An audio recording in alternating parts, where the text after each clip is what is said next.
This is the retro 500 games in one console from wish.com, only £12. So as you can see in the back, it uses an old style like Nokia mobile phone battery, very quick to charge, also very good battery life. Been very surprised at how long it lasts. Inside the box as well, you get a charging cable. In order to charge that, very simple, just plug it into the top and then plug it into a USB charger or power bank or laptop, and it charges up really nice and quickly. So really surprised with the battery life, been excellent so far. Then the next one, you plug this one into the 3.5mm jack, and then at the other end you've got two outputs, so these go into the back of your TV.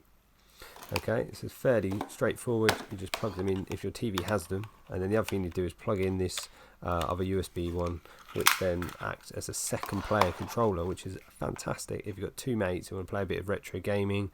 It's quite a nice little controller, better than the actual handheld device as well. So all you do is you plug in the yellow one in the top and the red one in the bottom, but it's marked in TV as well. So that's how it is set up. When you turn it on, the screen remains off on the device, and then you just both use the TV to play. As you can see, the little controller is very well made. It's got start buttons, all that kind of stuff on a screen. So it's a 49-inch TV. Looks pretty decent. The further away you are, the better it looks. The menus are nice and big, nice and easy to play through. Obviously these are old retro games anyway, so they're not going to look amazing, but it's great to have that 8-bit style graphics. Got a bit of random Mario game, which I never knew existed. Now I've played, which was great. It doesn't look too bad actually. The colours are quite nice and vibrant as well. The 8-bit audio you get as well, which is really nice and retro.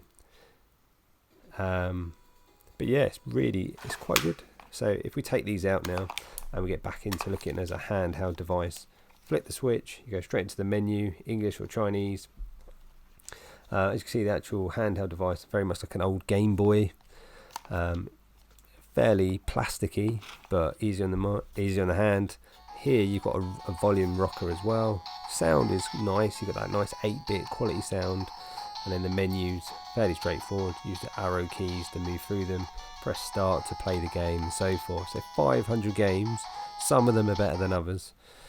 So this one, Firebase, it's got a real nice retro feel to it. Easy to play, one button shooting game, shooting aeroplanes out the sky, avoiding them, all that kind of stuff. Obviously I'm not going to go through all 500 games, but I'll give you an insight into how good they are.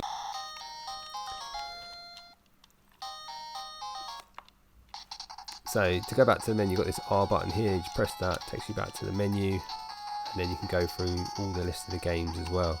So I'll show you some of them some more. So you've got Super Mario, which is, everyone loves Super Mario. Just a great game. Take you back to your childhood. So I was born in the 80s, so it's an ideal game for me. And this is an ideal device for someone who grew up in that era. Modern day teenagers and young kids, they won't appreciate this. But, if you're an adult who grew up in this time, this is great. Especially for the price. You get all these games. Great just to pick up and play every now and then.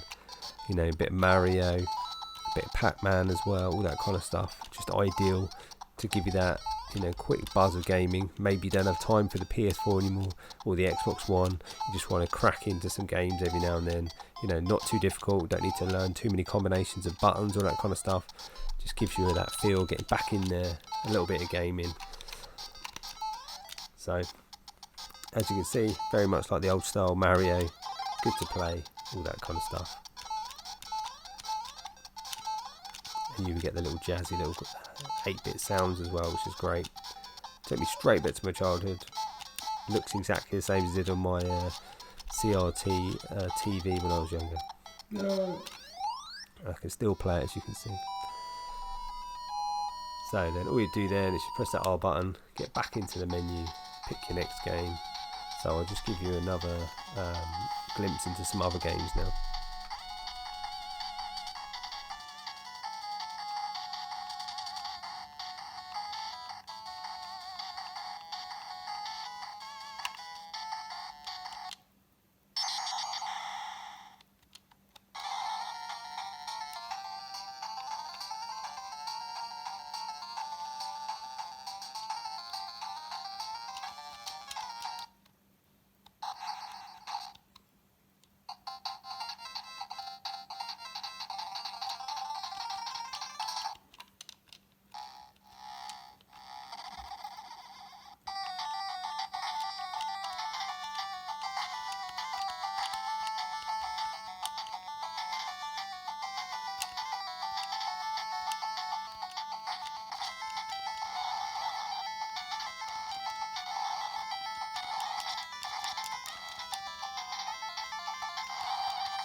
So what we do is now we have a look at Pacman. So Pacman on here, it's very small and it's quite difficult to play. So I found that what I had to do is I had to use, when I tried to use the up, down, left, right arrows, I couldn't really get through some of the little nooks and crannies very well. So what I had to do is I had to lean down and left and right in order to get through the gaps, and that's where it gets really difficult, especially because it's so small. So this is only a 3-inch screen, a lot smaller than modern mobile phones. So some of the games work really well, some not so well, but obviously you've got 500 games to play with. Some have converted very well over it, and then others haven't done so well. Some of them graphically don't look very good either, but the main ones that you probably want to play, like your Marios, your Street Fighters, all that kind of stuff, they work really well. And as I said, Pacman is just getting used to the controls and working out how it actually works rather than not being able to play it.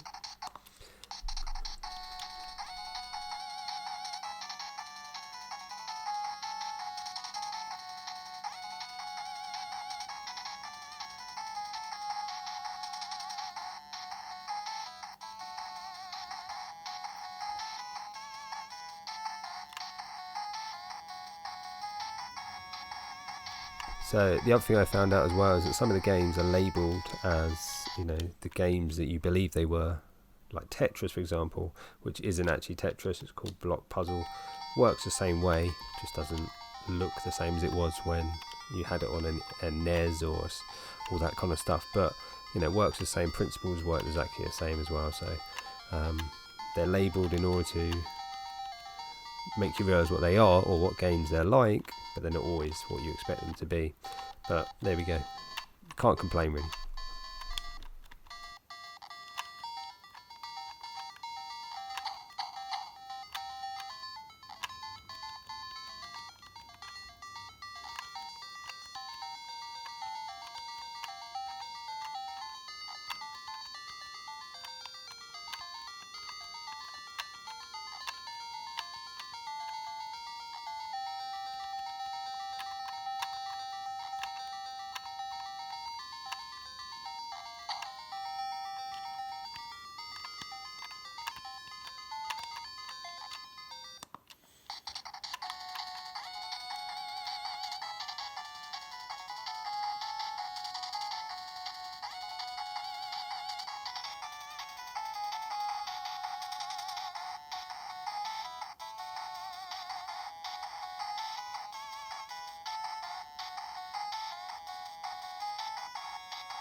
There's also a few very random games built in as well, so like Angry Birds.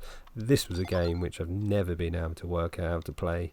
I probably should look up how to play it properly, but if a game is not straightforward for me, it's not worth playing. So this one, I had no idea. I just kept jumping and jumping and jumping. I didn't get anywhere, so in the end I just gave up. But there we go.